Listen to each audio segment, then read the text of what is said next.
Well, it's a pleasure to be here. It's wonderful to see so many familiar faces and so many faces, period. I've never been to Port Hueneme before. Probably some of you feel the same way. But I've been doing a lot of traveling recently. I was in New York last weekend at the Open Center, and in Prague 2 weeks before that. So this is the end of a long season of traveling. I'm not home yet, but at least I'm in my own time zone. I want to especially thank Andy Voth and the Carnegie Museum of Art in Oxnard for inviting me to participate. It represents a real commitment to free speech and First Amendment rights, I think, for an art museum.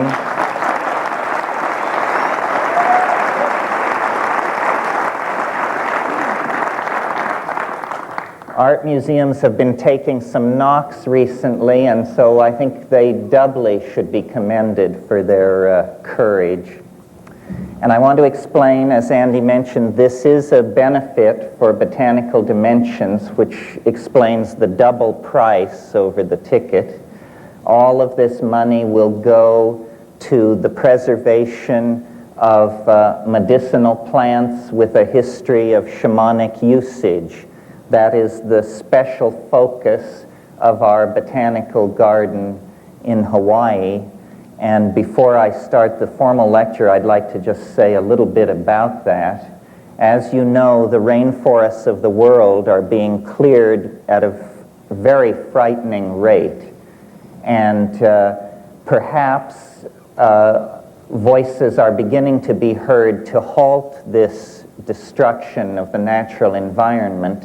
But whether it's halted or not, the destruction of the knowledge of native peoples concerning the uses of the plants in the rainforest, this is disappearing without doubt in the next 30 years, because these people are moving into cities, taking jobs in the ordinary market economy, and thousands of years of accumulated folk medical knowledge is being lost.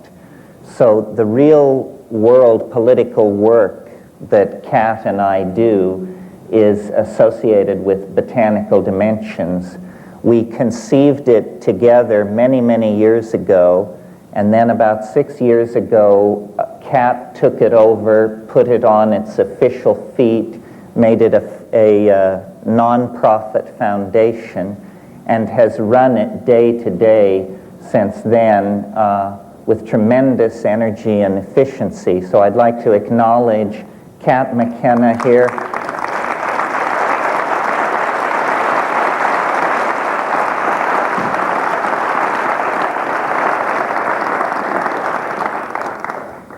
My better half.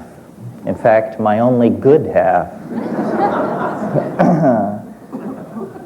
And then I wanted to underscore what Andy said, a very special event 2 weeks from now at the Carnegie Museum. Roy Tuckman, Roy of Hollywood, bon vivant, countercultural figure, informational ferret of our time, will be recast as an experimental composer of great energy and imagination. And I hope you'll all turn out for Roy. He's been a wonderful force in my life, and I think in the cultural life of Southern California. Both Roy and Diane have done a wonderful job in raising the quality of public dialogue in Southern California, which I think is a precondition for any kind of clear thinking about our future or our political situation. So here's to Roy and Diane.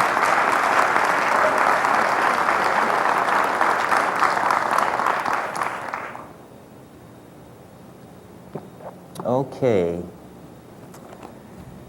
Well, the theme that unites these lectures is creativity and the techniques by which the artist can refine his or her vision, expand the vision, communicate the vision. And before I get into that issue, I thought I would talk just a little bit about my notion of creativity per se. What is it in and of itself? And when I think like that, of course, I cast my mind back to nature. Nature is the great visible engine of creativity against which all other creative efforts are measured. And creativity in nature has a curious distribution. It's something which accumulates through time. If we stand back and look at the universe, we see that at its earliest moments, it was very simple. It was a plenum. It was without characters or characteristics. It was what in Hindu mythology is called the Turaya, which is described as attributeless. And naturally, if something is without attribution, you can't say much about it. It takes a while for it to undergo a declension into more creative realms. And these creative realms are distinguished as domains of difference. The precondition for creativity is, I think, disequilibrium, what mathematicians now call chaos. And through the life of the universe, as temperatures have fallen, more and more complex compound structures have arisen.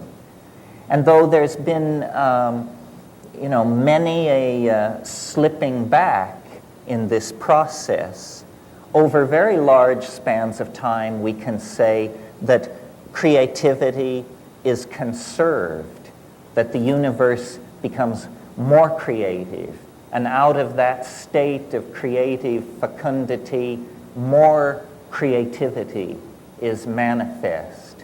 So that from that point of view, the universe is almost what we would have to call an art-making machine, an engine for the production of ever more novel forms of connectedness, ever more exotic juxtapositions of disparate elements.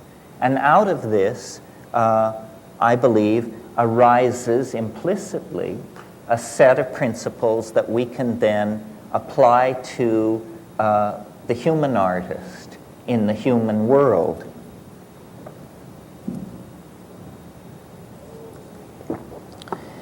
Nature's creativity is obviously the wellspring of human creativity. We emerge out of nature almost, and this idea I think was fairly present close to the surface of the medieval mind, we emerge out of nature almost as its finest work of art.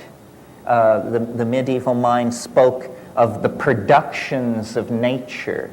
This is a phrase you hear as late as the 18th century, the productions of nature. And human creativity emerges out of that, whether you have a model of the Aristotelian great ladder of being or a more modern evolutionary view where we actually consolidate emergent properties and somehow bring them to a focus of self-reflection.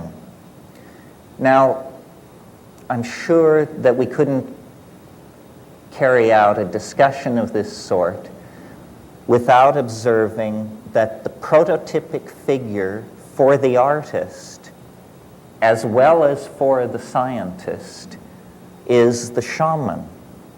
The shaman is the figure at the beginning of human history that unites the doctor, the scientist, and the artist into a single notion of caregiving and creativity. And I think that, to whatever degree art over the past several centuries has wandered in the desert, it is because this shamanic function has been either suppressed or forgotten. And different images of the artist have been held up at different times. The artist as artisan, the artist as handmaiden of a ruling class or family, the artist as designer for the production of integrated objects into a civilization. This notion of the artist as mystical journeyer, as one who goes into a world unseen by others and then returns to tell them of it, was pretty much lost in the post-medieval and Renaissance conception of art up until the late 19th century or early 20th century, where, beginning with the Romantics, there is a new permission to explore the irrational. This really is the bridge back to the archaic shamanic function of the artist. Permission to explore the irrational. The Romantics did it with their elevation of titanic emotion, romantic love specifically. The symbolists in the mid-19th century did it by a re-emphasis on the emotional content of the image and a rejection of the previous rationalism. And that emphasis on the image and on the emotions set the stage then for what I take to be the truly shamanic movements in art, which begin really with Alfred Jarry in the late 1880s and early 1890s. Jarry, you may remember, was the founder of something called the École du Pataphysique, the Pataphysical College. Jarry announced pataphysics is the science. The problem was nobody could understand what it meant or what it stood for, including Jarry. Jarry was tight with L'Entremont, who you may recall said, "I am fascinated with that kind of beauty that arises when a sewing machine meets a bicycle on an operating table." See, this was a true effort to bend the boundaries of art, to create new permission really for the unthinkable. And this, again, reinforces the shamanic function. What do we mean when we say the unthinkable? We mean the envelope of that which can be conceived.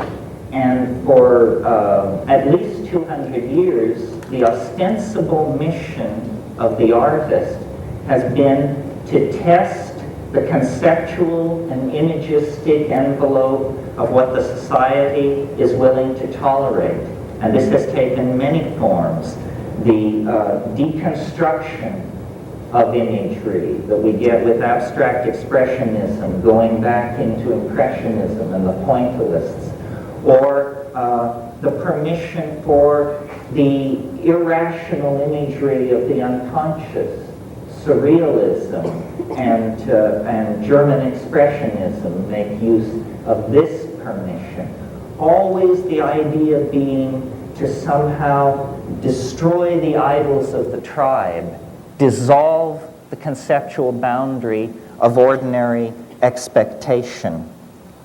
Well, in order to do this, it seems to me there is a precondition for the creation of art, which I call understanding. And I don't mean this in an intellectual sense. I mean it in the sense that Alfred North Whitehead intended when he defined understanding as the apperception of pattern as such. As such. There's nothing more to it than that.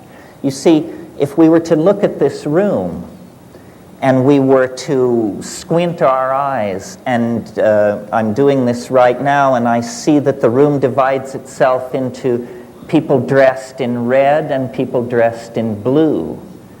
This is a pattern, and it tells me something about what I'm looking at. Now I shift my depth of field.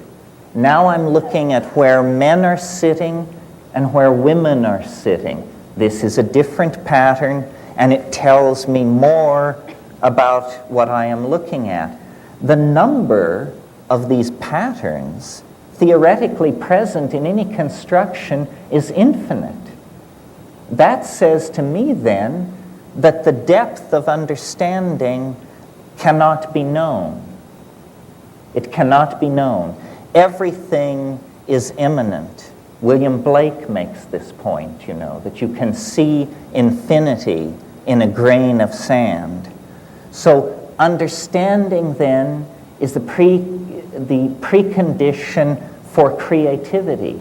And this understanding is not so much intellectual as it is visual. Visual. And in thinking about this, I realized what an influence upon my own ideas in this area Aldous Huxley was. Not the Huxley that we might ordinarily associate with my concerns, the Huxley of the Doors of Perception and Heaven and Hell, but the Huxley of a very modest book that he wrote in the early 50s called The Art of Seeing. The Art of Seeing. And in that book, he makes the point that a good art education begins with a good drawing hand.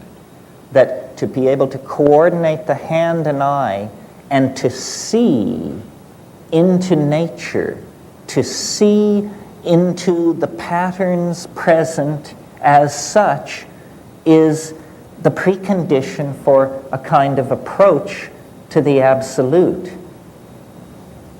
Now, out of this process of seeing, which I'm calling understanding, the creative process ushers in novelty. And many of you have heard me speak of novelty in another context, in the context of nature as a novelty-producing engine of some sort, and ourselves almost as the handiwork of nature. But this same handiwork of nature, which we represent, we also internalize and re-express through the novelty of the human world. Well, now, if we take seriously the shamanic model as a basis for authentic art, then certainly in the modern context, what we see missing from the repertoire of the artist are shamanic techniques. And it's for the discussion of these shamanic techniques, I believe, that I was brought here this evening. So I want you to cast your mind back to a great seminal moment, germinal moment in the history of human thought, which was about 25,000 years ago. The great glaciers that had covered most of the Eurasian landmass began to melt, and human populations that had been islanded from each other for about 15 millennia began to recontact each other and reconnect. And out of this comes what is called the Magdalenian Revolution from 18,000 to 22,000 years ago. And what it is nothing less than a tremendous explosion of creativity and aesthetic self-expression on the part of the human species. We find for the first time, bone and antler technology takes its place along with stone technology.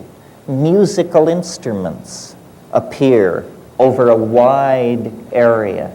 And cave paintings, some paintings in areas and recesses so remote from the surface of the ground that it takes several hours to reach them, are painted and set up in dramatic tableaus specifically designed to bring together sound, light, and dance in hierophanies, extravaganzas of aesthetic output that invoke a kind of transcendent other that human beings for the first time are trying to come to grips with and make some kind of cultural statement about. And this pulling into matter of the ideas of human beings, first, in the forms of beadwork and chipped stone and carved bone, within 20,000 years ushers into the kinds of high civilizations that we see around us and points us toward the kind of extraplanetary mega-civilization that we can feel operating on our own present like a kind of great attractor. Now, this whole intellectual adventure in exteriorization of ideas is entirely an aesthetic adventure. Until very recently, utility is only a secondary consideration. The real notion is a kind of seizure by the tremendum, by the other, which then forces us to take up matter, clay, bone, flint, and put it through a mental process where we then excrete it as objects that have lodged within them ideas. This seems to be the special, unique, transcendental function of the human animal, is the production and condensation of ideas. And what made it possible for the human animal is language. If you're seeking the thumbprint of the transcendental on the myriad phenomena that compose life on this planet, to my mind, the place to look is human language. Human language represents an ontological break of major magnitude with anything else going on this planet. I mean, yes, bees dance and dolphins squeak and chimpanzees do what they do, but it's a hell of a step from there to Wallace Stevens, let alone William Shakespeare. Language is the unique province of human beings, and language is the unique tool of the artist. The artist is the person of language. And I've, given a lot of thought to this because the work that I've done with psilocybin mushrooms and the observations of psychedelic plant use in the Amazon centered around ayahuasca lead me to the conclusion that it is the synergy and catalysis of language that lies behind not only the emergence of human consciousness out of animal organization, but then its ability to set a course for a transcendental dimension and pursue that course against all the vicissitudes of biology and history over 10 or 15,000 years. Language has made us more than a group of pack-hunting monkeys. It's made us a group of pack-hunting monkeys with a dream.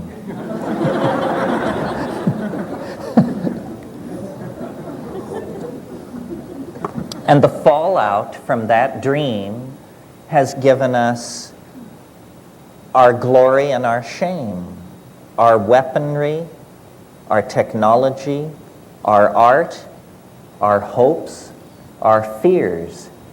All of this arises out of our own ability to articulate and to communicate with each other. And I use this in the broadest sense. I mean, for me, the glory of the human animal is cognitive activity, song, dance, sculpture, poetry, all of these cognitive activities. When we participate in them, we cross out of the domain of animal organization and into the domain of a genuine relationship to the transcendent.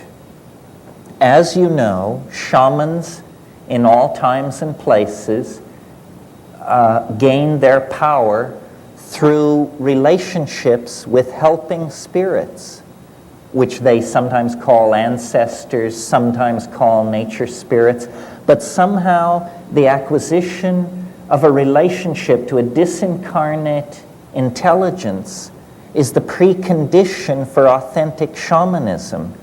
Now, nowhere in our world do we have an institution like that we do not consider pathological, except in the now very thinly spread tradition of the muse, that artists, alone among human beings, are given permission to talk in terms of my inspiration, or a voice which told me to do this, or a vision that must be realized. The thin line, the thin thread of shamanic descent into our profane world leads through the office of the artist. And so, if society is to somehow take hold of itself at this penultimate moment, as we literally waver on the brink of planetary extinction, then the artist, like Ariadne following her thread out of the labyrinth, is going to have to follow this shamanic thread back through time. And you know, one of the most disempowering things that has been done to us by the male-dominant culture is to brush out our footprints into the past. We don't have a clue as to how we got here. Most people can't think further back than the first Nixon administration, let alone, you know, the arrival of the Vikings, the fall of Çatalhöyük, the melting of the glaciers, so forth and so on. We have been disempowered by a rational tendency to deny our irrational roots, which are a kind of embarrassment to science, because science is the special province of the ego, and magic and art are the special province of something else. I could name it, but I won't. It prefers to be unnamed, I think. So, how seriously then are we to take this, I'll call it an obligation, to follow the shamanic thread back into time? Well, I think that it is a matter of saving our own souls, that this is the real challenge. You know, I love to dig at the yogins by saying nobody ever went into an ashram with their knees knocking in fear over the tremendous dimension they know they were about to enter through meditation. Still truer and more sad, still more true and more sad, is the notion that very few of us pick up our sculpting tools or our airbrush with our knees knocking with fear because we know we are invoking and acting with the muse at our elbow. And somehow I think the artists need to recover this sense of mystery. One of the most depressing things to me about the art scene, and I had a chance to reconnect with this because I was just in New York, is it now has a kind of directionless quality. You can go into a gallery and you cannot tell whether it is 1990, 1980, 1970, or 1960, because a kind of eschatological malaise has settled over art.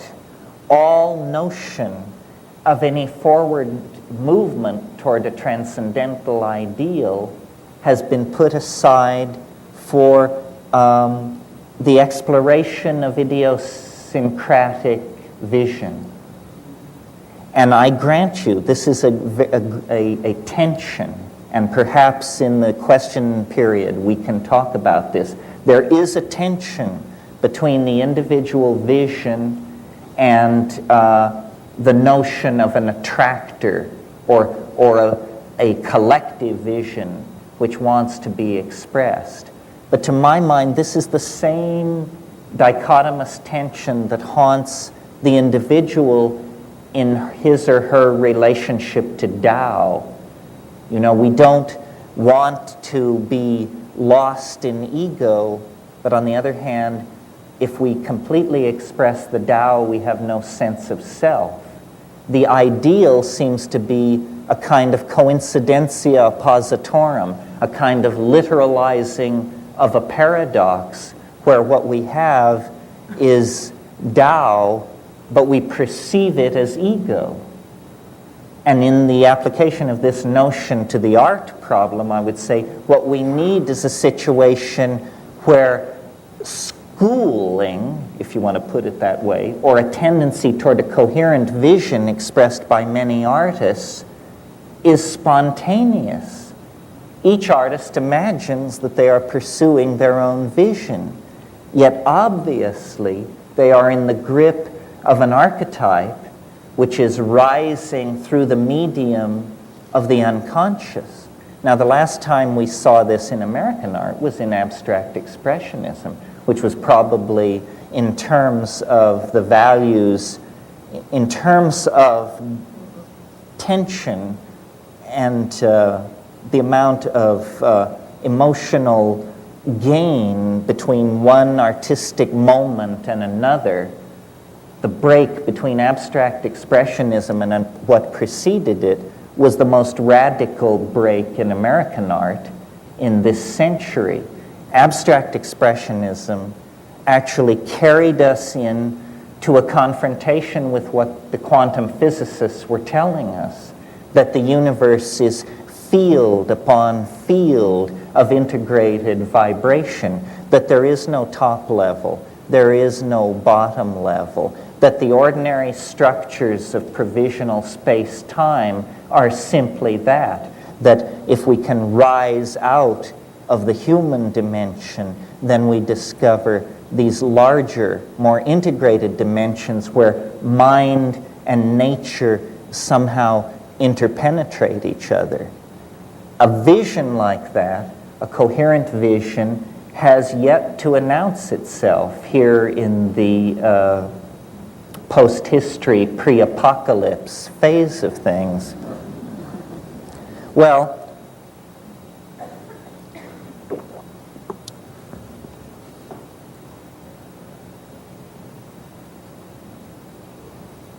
I guess I have a kind of reactionary side when I think about the creative endeavor.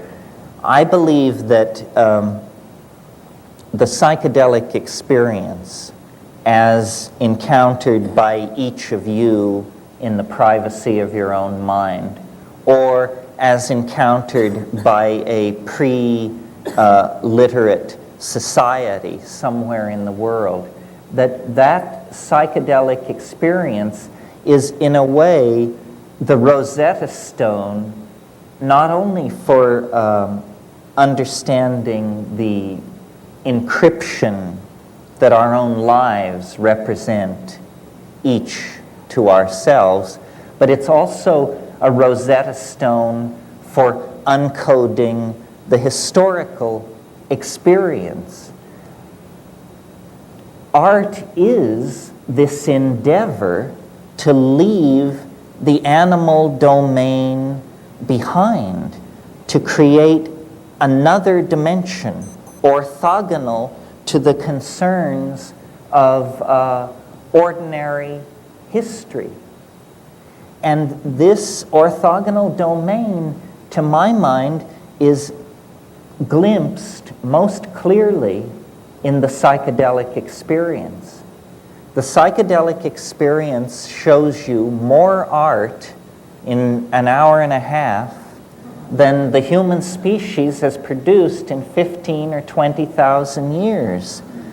Now, this is an incredible claim. This is why I make it. The energy barrier which separates us from this tremendous repository of transcendental imagery is very low.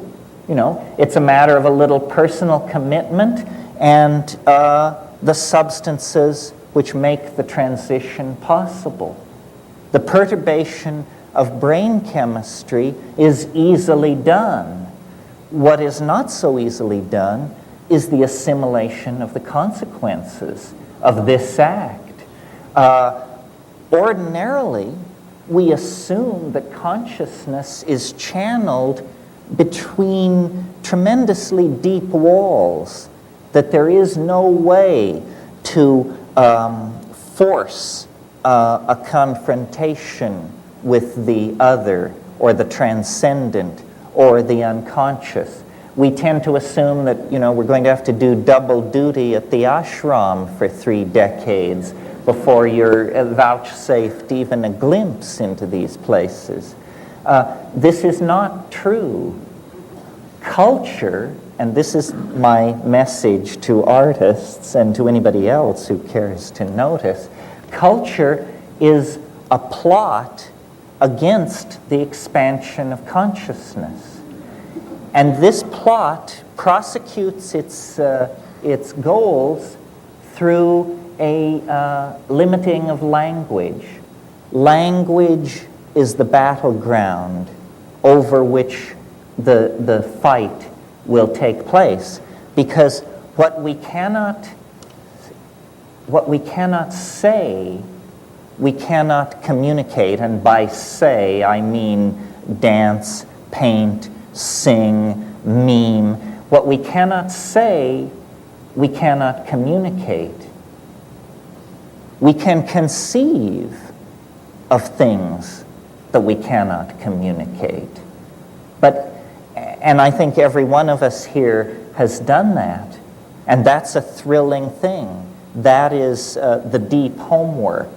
The psychedelic inner astronaut sees things which no human being has ever seen before, and no human being will ever see again.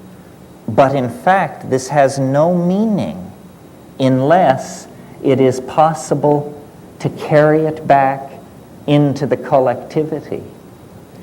And what motivates me to talk to groups like this is the belief that we do not have centuries of gently unfolding time ahead of us in which to gently tease apart the threads of the human endeavor and create a bright new world.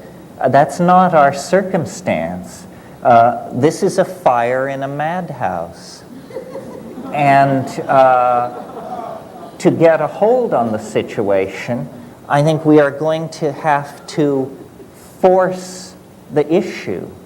Well, one way of forcing the issue, or a chemical definition of forcing the issue when you're talking about a chemical reaction, is catalysis. We want to catalyze consciousness. We want to move it faster toward its goals, whatever those goals are. Well, I believe that to the present moment, language, again in the broadest sense, speech, dance, musical composition, language has just been allowed to grow like topsy. It's been a kind of every man for himself situation. Now, what we really need, as we see ourselves moving from one species among tens of thousands of species on this planet, over the past 10,000 years, we have redefined ourselves. And now, like it or not, we are the custodians of the destiny of this planet.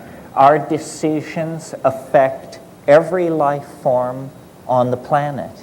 And yet, we are still communicating with each other with the extremely precise medium of small mouth noises mediated by ignorance and hate.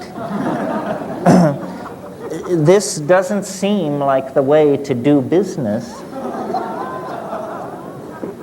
as we approach the third millennium. So what I'm hopeful for, and what I actually see happening, I mean, I think that we're on the right track. The birth of a new kind of humanity is going to take place, but there are still a lot of decisions to be made. How violent shall this birth be? What toll shall it take upon our mother, the earth? What shape shall the baby be in when it finally is delivered?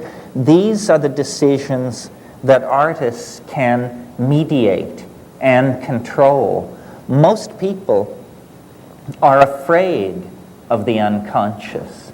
This is why you can have a psychedelic compound like DMT, which is very much like ordinary brain chemistry, appears completely physiologically harmless, only lasts 10 minutes, extremely powerful, and generally in this society you have no takers. This is because there has been a failure of moral courage. And the failure of moral courage is perhaps most evident in our own community, the community of the artists. In a way, it's the poets that have failed us, because they have not provided a song or sung a vision that we could all move in concert to. So now we are in the absurd position of being able to do anything, and what we are doing is fouling our own nest and pushing ourselves toward planetary toxification and extinction. This is because the poets, the artists, have not articulated a moral vision. The moral vision must come from the unconscious. It doesn't have to do, I believe, with these post-meaning movements in art, deconstructionism, and this sort of thing. I mean, I'm basically putting out a very conservative, but I think exciting program for art. That art's task is to save the soul of mankind, and that anything less is a dithering while Rome burns.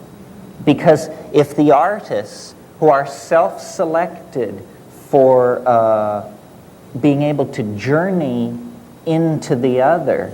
If the artist cannot find the way, then the way cannot be found.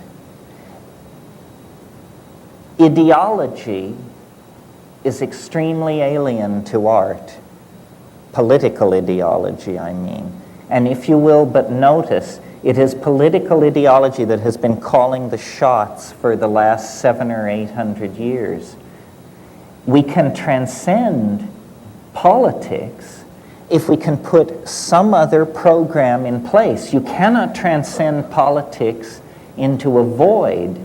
And I believe that a world without ideology could be created if what were put in place of ideology were the notion of the realization of the good, the true, and the beautiful. You know, the three-tiered canon of the Platonic aesthetic. Reconnect the notion of the good, the true, and the beautiful. Then use psychedelics to empower the artists to go into this vast dimension that surrounds human history on all sides to an infinite depth, and return from that world with the transcendental images that can lift us to a new cultural level. The muse is there.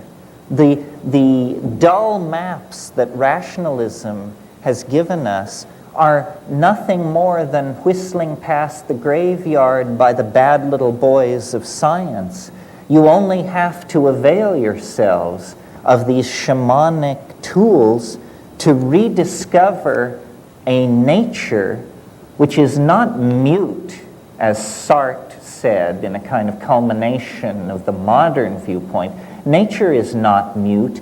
It is man who is deaf. And the way to open our ears, open our eyes, and reconnect with the intent of a living world is through the psychedelics. Now, as you know, biology runs on genes, and genes are the units of meaning of heredity. But we could make a model of the informational environment that is represented by culture, and in fact this is done. A word has been invented, meme, M-E-M-E, meme. A meme is not the smallest unit of heredity. A meme is the smallest unit of meaning of an idea. Ideas are made of memes.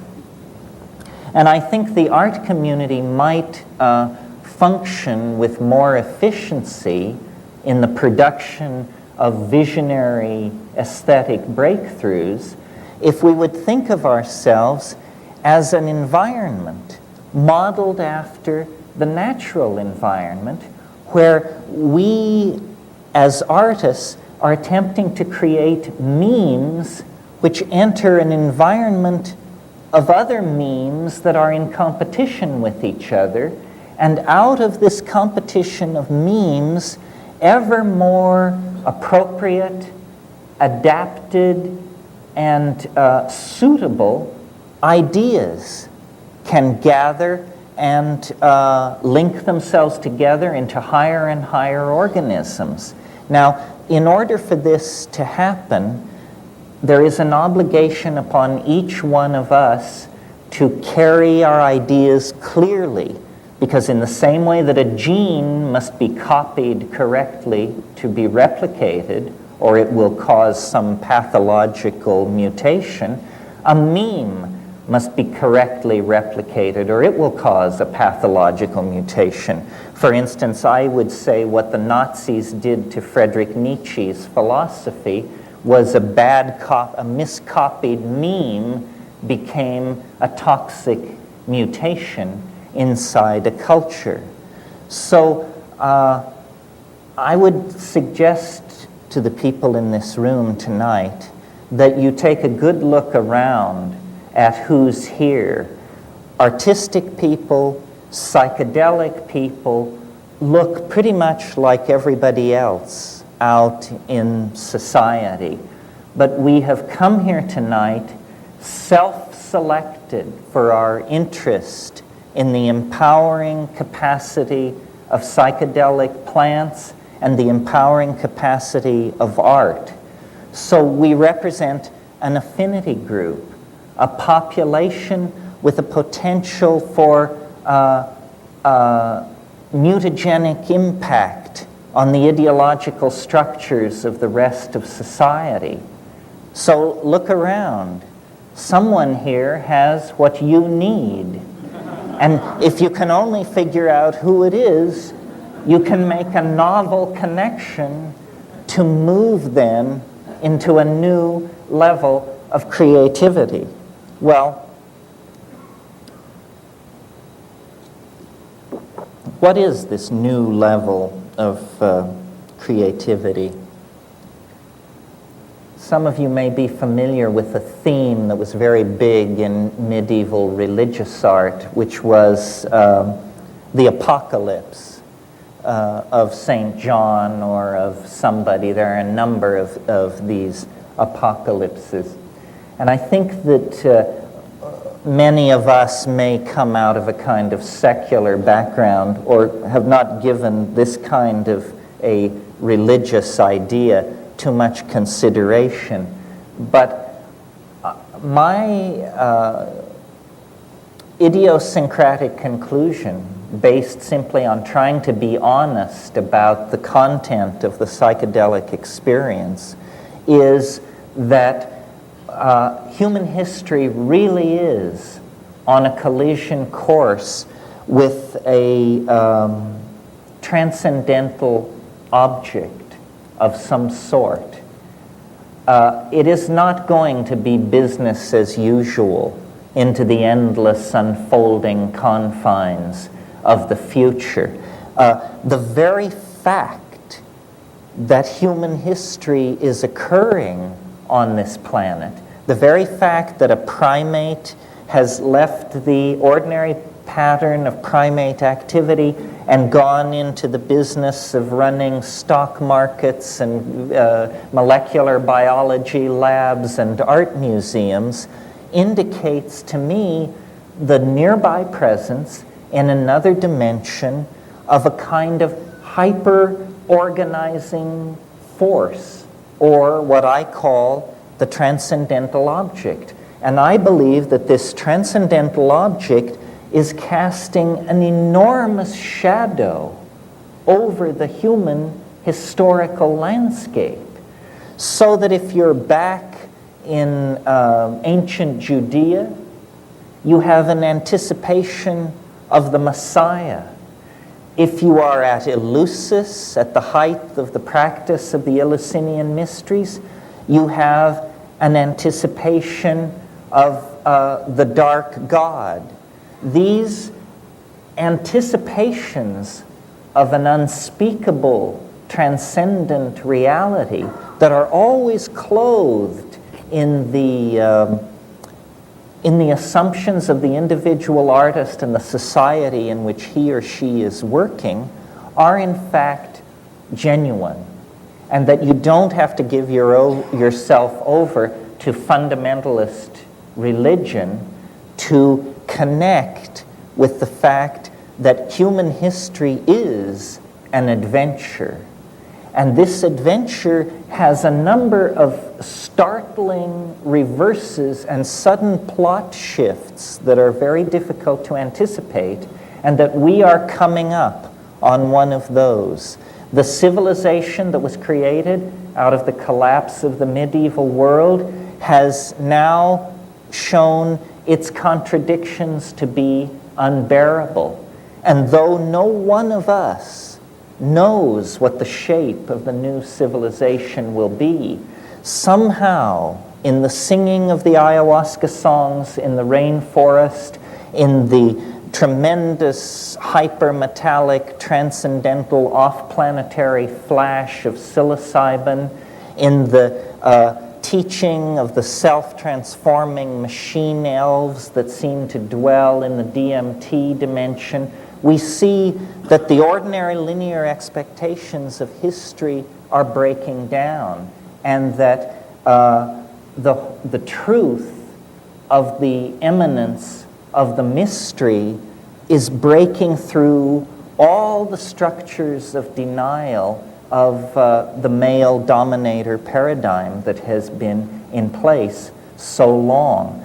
The way to make this birth process smooth, the way to bring it to a conclusion that will not betray the thousands and thousands of generations of people who suffered birth and disease and migration and starvation and lonely death so that we could sit here this evening.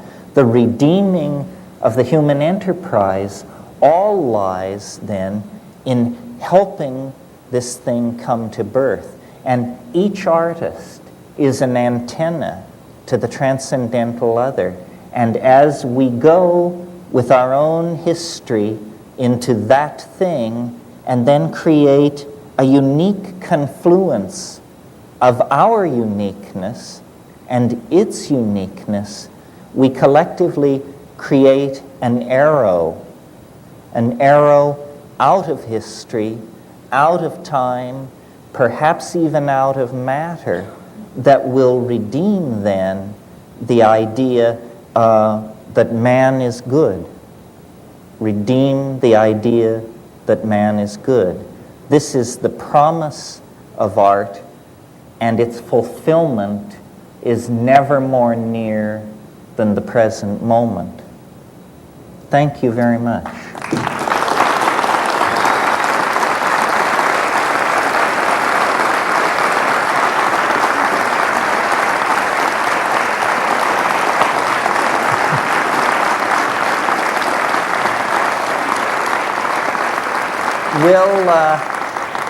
I think we'll take a 10 or 15-minute break, and then we'll come back and you can have questions, and we'll do that for a little while.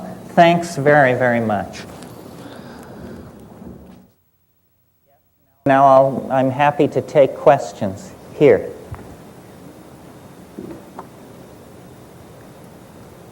You spoke about science being in the realm of the ego and art and shamanism being in some other realm that declined to name.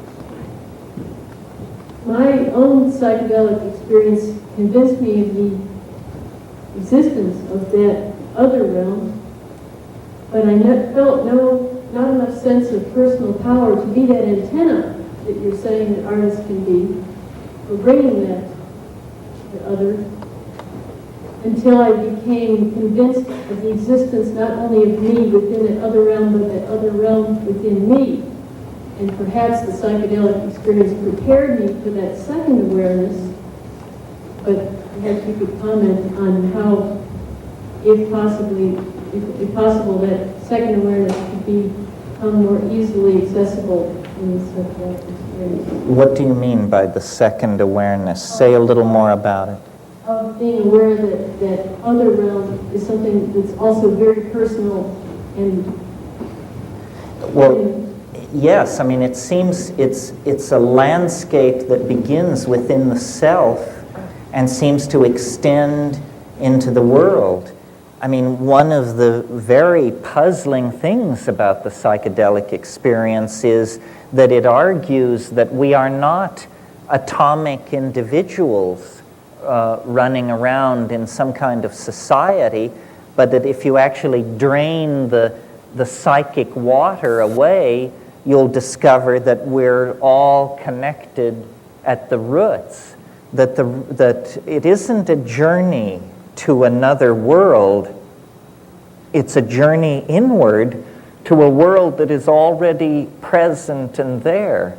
The astonishing thing is how alienated we are from our own interior, from the interior world, to the point where we can hardly recognize it.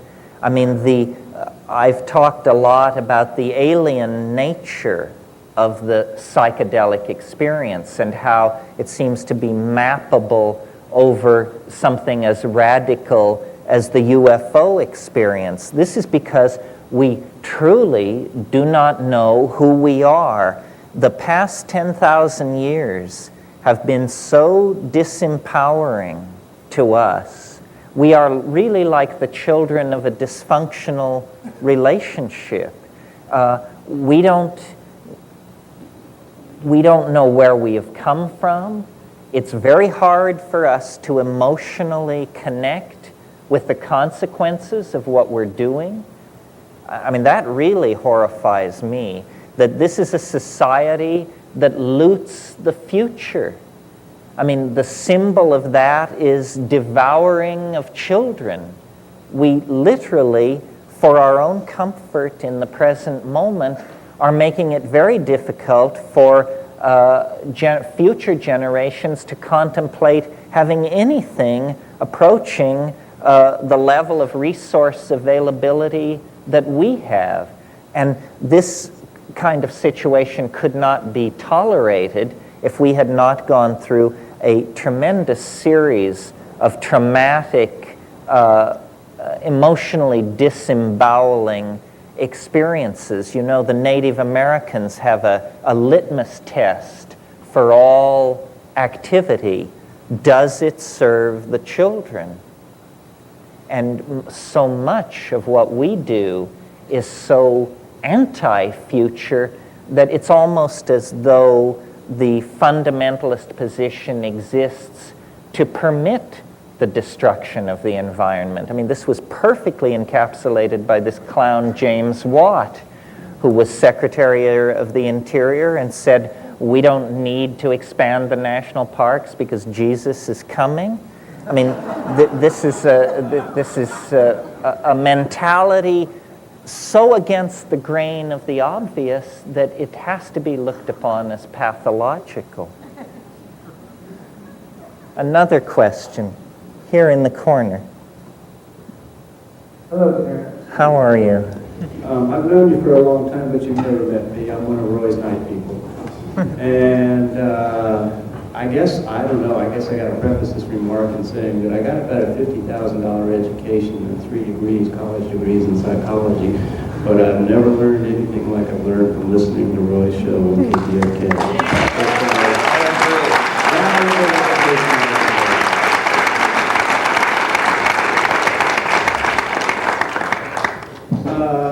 In pursuing those degrees, I decided to learn a little bit about it hands-on, so I went to work in a new institution. So it's my misfortune, actually, to be earning my survival at this time by working in that capacity.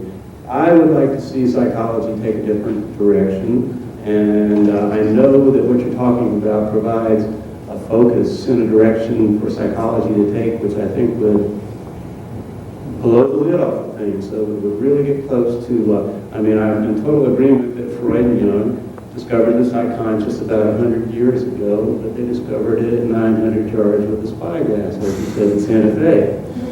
How do we get closer to this in this kind of society? That's the first part of this question. And the second part of this question, I'm a little bit nervous speaking in front of all these people, but the second part of this question has to do with a study that you spoke of in '72, where with single-dose administration of LSD, alcoholics were achieving a 72% success rate. And I would like you to speak a little bit on the pro-psychedelic approach being an anti-drug approach. Yes, well, thank you for giving me the opportunity to make the point, because in the present atmosphere of hysteria and misinformation, this is too easily run over. It is important to make the distinction that what has happened really is that the well of language on this issue of consciousness alteration, the well of language has been poisoned, where you cannot make any sense if you use the words that have been granted us to use. I mean, let's take the word drug. We have a drug war, but as I drove into town, I noticed a drug store. It's that we, with that compressed vocabulary, you can't make any sense at all of what's going on. So I think what we have to do is make an operational argument about drugs and say, what is it that society finds offensive about drug abuse? And then what does that have to do with psychedelics? Well, my own analysis of this is that what is offensive about drug abuse is a unconscious, repetitious, and demonstrably destructive pattern of behavior. And whenever you see someone behaving that way, everyone feels repulsed and brought down. And in fact, severe drug addictions are like this. But as a matter of record, this is what psychedelics make absolutely impossible. Number one, the notion of unexamined behavior.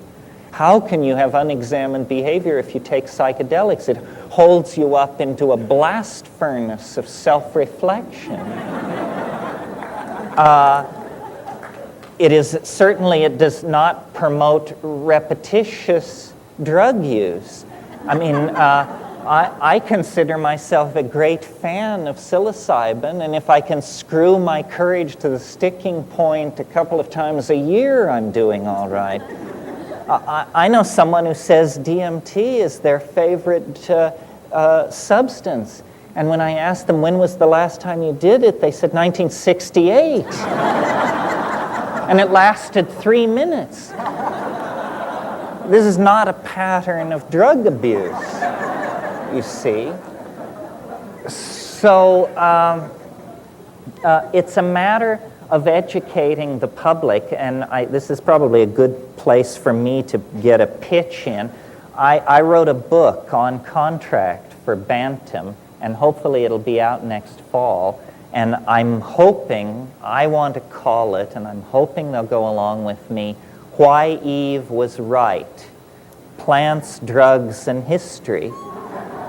Because right there, in the beginning of the Western story in Genesis, what you get is it's the story of history's first drug bust. It's the story of a woman who follows her own mind and makes a decision about consciousness alteration, and then it works. I mean, she says, and they were naked, and she perceived them as naked. In other words, she got true information about the situation. But you have Yahweh there, mumbling to himself as he wanders around the garden in an old bathrobe, and he's saying, if they eat of the fruit of the tree of knowledge, they will become as we are. That was always the issue, you see. It wasn't a health issue. It wasn't an abuse issue. It's about who finds out what's really going on and who doesn't. And this book I wrote for Bantam makes very clear that the style of a culture is almost always and invariably a style of seeing the world through a certain set of drugs or a drug. For example, here we're in the middle of a drug abuse problem, but caffeine has been entirely institutionalized since the Industrial Revolution. It's the only drug that has been honored in every labor contract that is signed anywhere. You have the coffee break.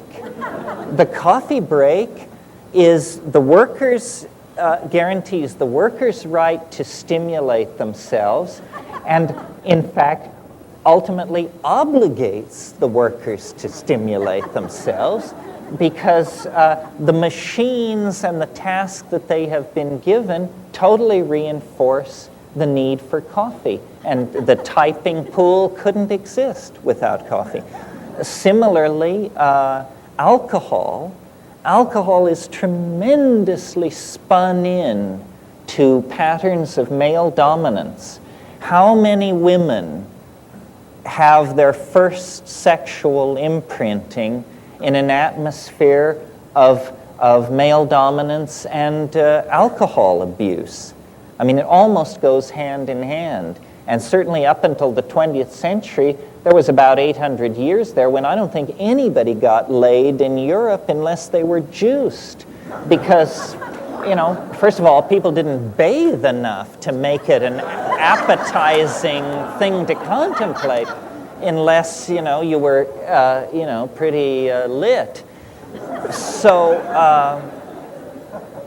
and terrible distortions of Western politics and religiosity have taken place because of drugs. For example, and this is to me one of the most shocking examples imaginable, slavery died with the fall of the Roman Empire. Rome had a system of labor called the latifundia, which was essentially a slave work crew. And that institution died with the fall of Rome. During the medieval period, if you were into slavery, it meant you had one slave, and this slave was extremely well looked after and cared for because they were a symbol of munificent opulence on your part that you could afford such a luxury. It was like having a Maserati to have a slave. Well, then around 1400, before the discovery of America, in the eastern Atlantic islands of Madeira, they began experimenting with the growing of cane sugar. And it was fine, except that the sugar has to be boiled at 130 degrees, and no one would work around that. They discovered that they had to chain people to the cooking apparatus for the extraction of sugar. And they began bringing Africans to do this. And they not only reinvented slavery for the deliberate production of sugar, which was utterly unnecessary to the diet of Europe. I mean, there hadn't been a ton of sugar imported into Europe in the previous 1,000 years. And suddenly, they felt this tremendous need for sugar, and they reinstitutionalized slavery with the added insult that for the first time, a particular race was singled out as being somehow made for slavery.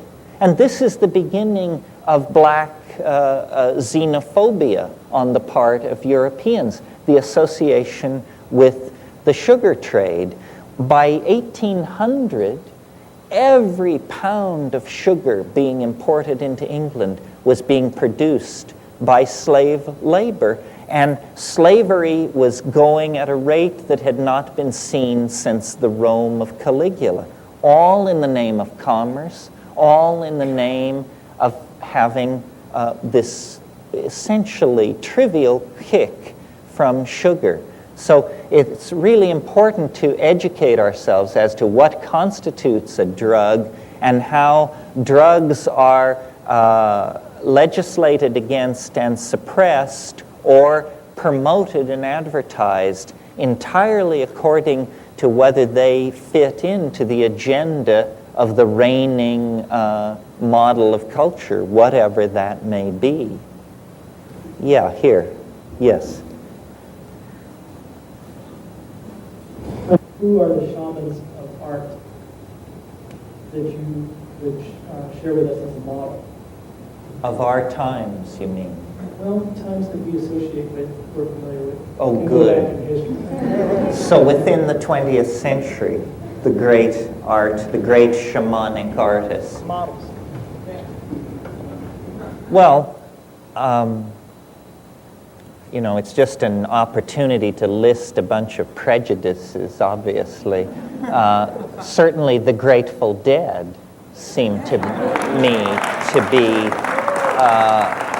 You know, nobody's done it longer, better than they have. And rock and roll generally is an extremely powerful form of shamanic performance. When I look over the 20th century, James Joyce, for what he did for language, the permission he gave to make language a living object. Jackson Pollock is a great personal hero of mine. Here was a boy from Cody, Wyoming, who managed to cut his way to the heart of the New York art world. To my mind, he was the abstract expressionist par excellence, and the high waters of American art have never reached higher than that. Bob Dylan, the Rolling Stones. Maybe these aren't the answers you expected because these are such such movers of masses of people. Art doesn't have to operate on that huge scale. I mean, art can be extremely intimate. But shamanic art that moves us to a sense of the transcendental, there's been too little of that in this century. Not since the Surrealists has there been a movement with the stated goal of carrying people into an unimaginable world. And I have a lot of respect for the Surrealists, especially Max Ernst. I think Ernst's career was broad and deep over a long period of time. The art that excites me now is the art of the moving image. I'm a little impatient with gallery art because so much of it has become the handmaiden to the interior decorating business. And that was never the intent, you know. The moving image, to my mind, is the connecting theme in the 20th century between art and dream and psychedelics. So film is the extremely powerful art form that emerges into its own in the 20th century. And film seems to me an anticipation of what is possible with psychedelics. I have great hope now for art produced by the interaction of human beings and computers. And crude as it is and controversial as it is, I think virtual reality will eventually have a contribution to make, but it's long in the future. The technologists have to perfect the medium, and then the artists have to work with it. My own favorite artists, which I don't offer as fulfilling that shamanic intent, but they're simply my favorites, are Vladimir Nabokov as a novelist. This is flawless stuff, emotionally, intellectually complete and hilariously funny. William Gibson's accomplishment in creating cyberpunk and envisioning a future so real that you can taste. This is a tremendous accomplishment. But I feel about art the way I feel about rock and roll, and the way I think most psychedelic people must feel, which is it's such pale stuff compared to what's out there. I mean, I feel like if we could open the sluice gates to the dimensions that we explore psychedelically, we would just be inundated by art. And as it is, we receive it in thimblefuls. How can we open ourselves up to this? Because I really believe that the art unites us. It dissolves the boundaries between us. It empowers us. It makes us a collectivity. You notice that the great overweening control structures, the government, for example, never communicates to us with images that are aesthetically pleasing. It always communicates with images that convey obligation, which is a downer in anybody's book. So somehow we have been the consumers of imagery when we should become the producers of it. And all the people in the 20th century who have made that work are serve to inspire in that direction. I don't know, there are so many of you. Is somebody in the back who's, oh, way up there? The statement and then the question. If it is assumed that the D-carbonyls or alkaloids such as harmyl, harmine, PHH, or I'm a little nervous, or harmaline are actual MAO inhibitors, then this is why the DMT is orally active in the ayahuasca group.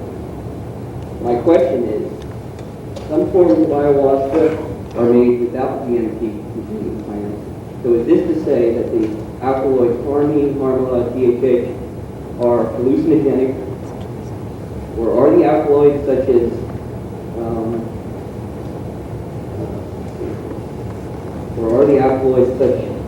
just inhibiting the MAO from limiting serotonin and dopamine levels in the brain? I don't know if you follow that. No, I follow it. Okay. The question is, do I remember it?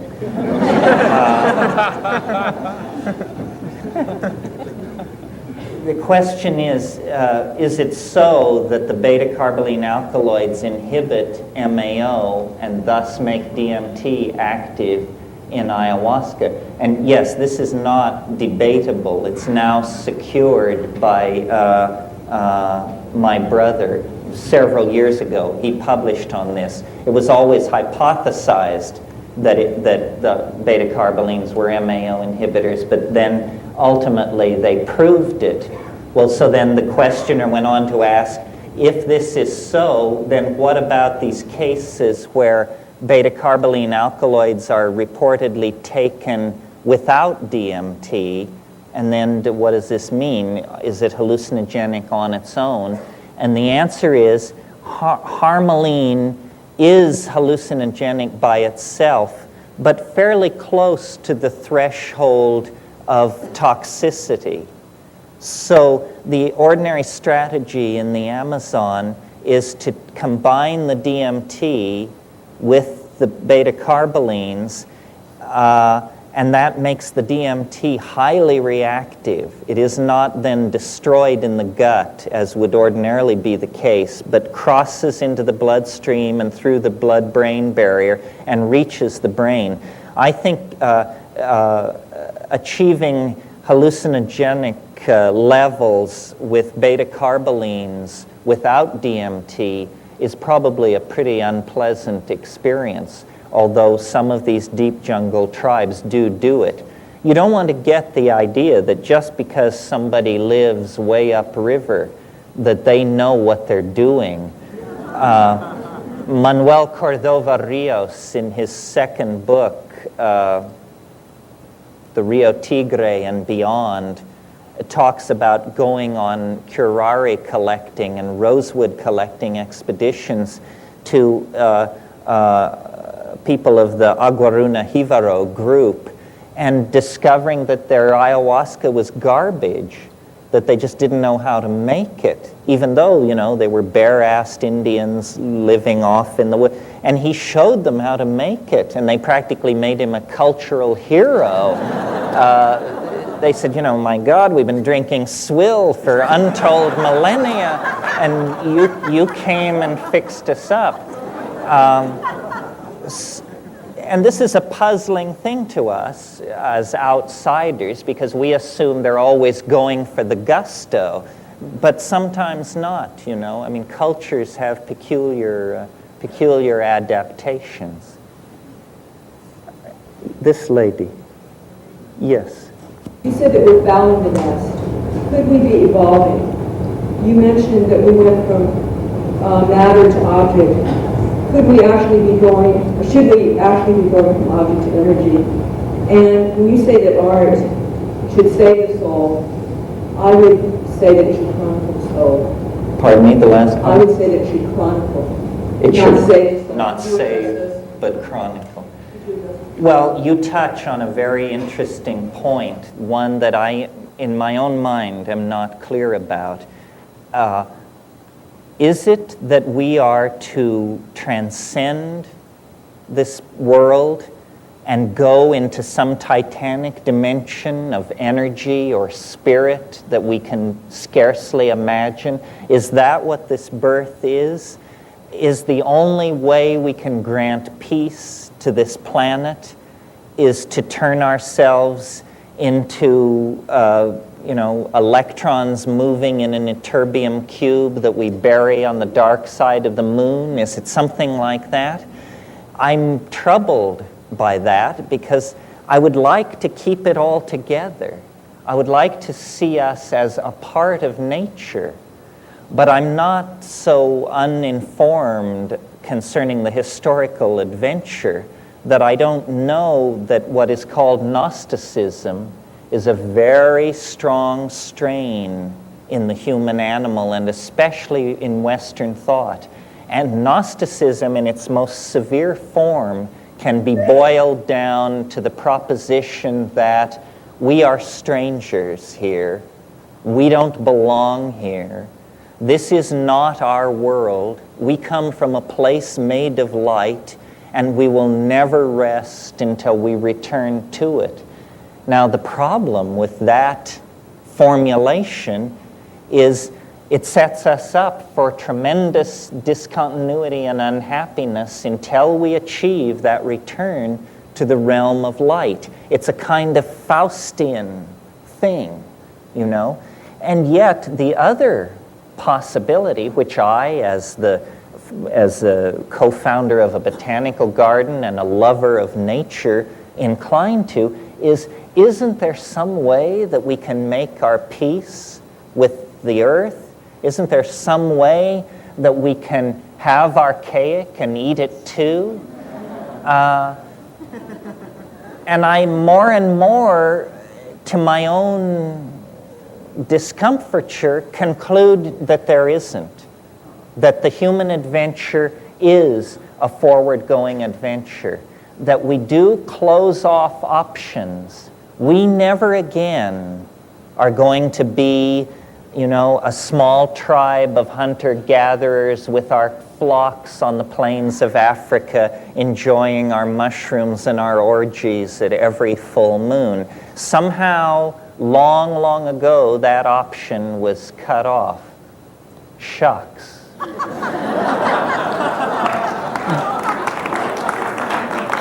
But I think that it's good to cultivate this poignancy, that if we're going to go storm Arcturus, at least we should do so with some sense of what has been left behind, and not just turn ourselves into mechanical technocrats. Somehow the living spirit has to be brought with us. And this is really the high task for shamanism. How can we, who have always, as shamans, had a relationship to the spirits of the earth, of the waters, of the sky, if we are setting out for Alpha in Sagittarius or something like that, how can we do that and not leave our soul behind? You know, the Arabs have the belief that a man's soul can move no faster than a camel gallops. So if you drive in your Mercedes from Jeddah to Riyadh, you have to rest for a while so your soul can catch up. Well, I don't think we should leave our human soul behind. Somehow we have to internalize the entirety of the biological world if we are going to become a spacefaring species. Otherwise, we are going to get out there and discover that something vital was left behind. And this is a great tension between ourselves and the earth, between our destiny as an energy-using, dream-concressing, spacefaring, stormtrooper kind of species. I mean, that's all male dominance and male mentality talking. And the need to somehow fold that into a nurturing stance, a preserving stance, a stance that recognizes that the conservation of our archaic values is really our only hope. And those two things exist in a dynamic tension. This is maybe the issue that the artistic community can clarify, and that must be clarified before we can make a definitive step into the future. Right now, we're uncertain.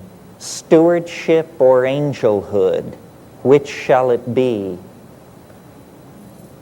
Maybe. I'll take one more question. Some poor soul over here. Yes, in the back. When I think of Superman, I think of a sexist, something that I never really wanted to embrace at all. I mean, so I would like to say, what is it me that I'm missing? That would explain why this vision you're trying to bring forth for us to reconcile with Superman. Well, I don't really think of it as the Nietzschean Superman, but something you said. You know that poem by Yeats called Sailing to Byzantium? And there's this wonderful phrase in there. I'm not sure I can quote it perfectly, but it goes something like this. Once out of nature, I would be a thing of gold and gold enameling. Once out of nature, he means once he's dead. Once out of nature, I would be a thing of gold and gold enameling. And then he says something about a nightingale set to sing for the lords and ladies of Byzantium of what has been and what will be. But what it is, you see, is the image of the condensation of a quasi-mechanical object, the soul as object, as objectification. And to my mind, this is where the image of the UFO has something to teach us. The UFO is not an extraterrestrial machine that haunts the skies of the earth. The UFO is a totality symbol thrown off by our tangential approach to the end of history.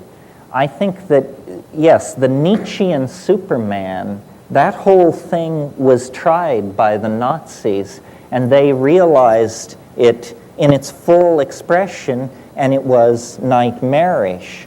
What I'm proposing is more, there's no man in it. It's the concrescence of the collective soul of humanity, that somehow I see history as an alchemical task and process, and the artist as artificer. It is the task of the artist to complete this alchemical concrescence. And it's a kind of irrational thing. It is irrational.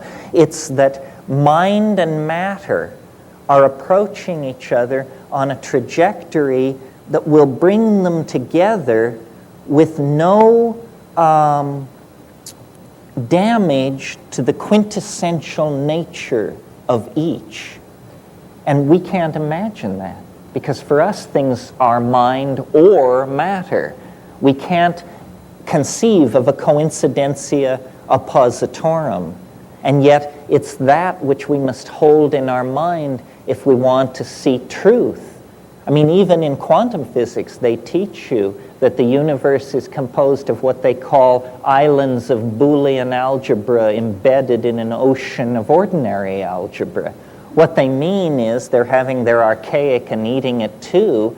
They're trying to say that it's both and. And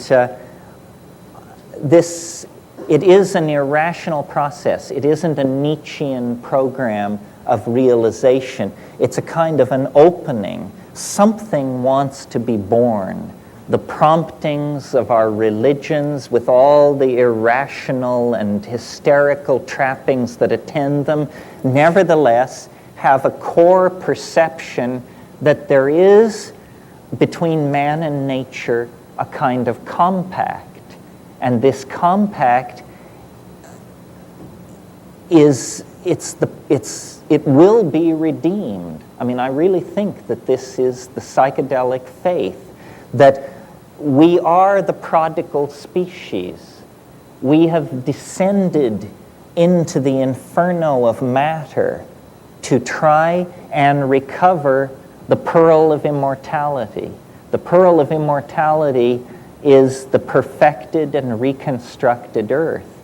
And somehow we are to be the critical factor in this equation, or the point species. We are not acting for ourselves. We are the energy manipulating species that I believe carries the hopes of all life. All nature is watching this drama. The life of our star is finite. The life of the planet is finite. But potentially, self-reflecting understanding may be, in fact, immortal. And yet it is breaking out of the trappings of matter. And this is a process so large, so strange, that I don't think a single mind can encompass it within a single moment. It's something that we triangulate over and over again. And for me, the psychedelic experience is how you do that. The psychedelic experience is literally a rising into a higher dimension in the geometric sense. And from that higher dimension, the psychedelic voyager carries out a transecting of the lower dimensional object, which is the world. And in the same way that we can build up an image of a cone out of an infinite number of ellipsoidal transections, we can build up a true model of the world by carrying out a number of these transections from a higher dimension. And then it shows us how the world really works. And when you understand how the world really works, I'm beginning to get just a hint of it. It works through love and dream and intention to connect. Through love and dream and intention toward connection. And these are ultimately irrational values. And they ultimately must be irrationally embraced, because the momentum toward a rational conclusion is tremendous, but unfortunately completely fatal. And this is the invitation that the artist has always extended toward a radical break with the momentum of rationalism. It's simply that now, in this moment of tremendous crisis, when the artist is at last called upon to perform, and there must be no stitches dropped, because this dance is the dance of transformation of the planet itself. This is the moment of empowering. This is what all the shamanism of the past built toward, this final magical invocation. James Joyce said, man will be dirigible. That's simply a way of saying that we will find a way to make our dreams and the dreams of the planet and the life it carries one dream. And the way to do it is to reconnect up to the Gaian mind through the channels of communication that were always there, but that have not been really taken up since the late Neolithic. It's time for us to call home. and you know how to do it. It's just a matter of having the courage to do it, to act, and then to have that empowering act spread back through the psychology of the planet. I am very optimistic. I think we are awakening to a new day from a long, long night of the soul, but it must be done collectively, gently, lovingly, and with a complete faith that we are an infant held in the arms of nature, that nature wants this to happen, that we are not an aberration. We are granted peculiar, but we are not an aberration. We are a necessary oddness to the completion of the whole. And this is our glory, and this is why we've been graced with self-reflection. And we can redeem that tremendous empowerment by going forward in love and faith to save the world through art and the pursuit of meaning. Thank you very, very much.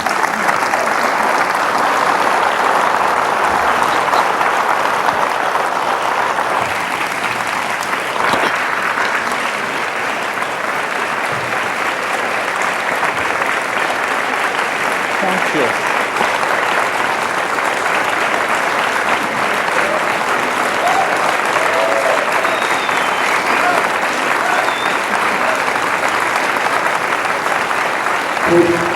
Tapes are available in the front to make performances.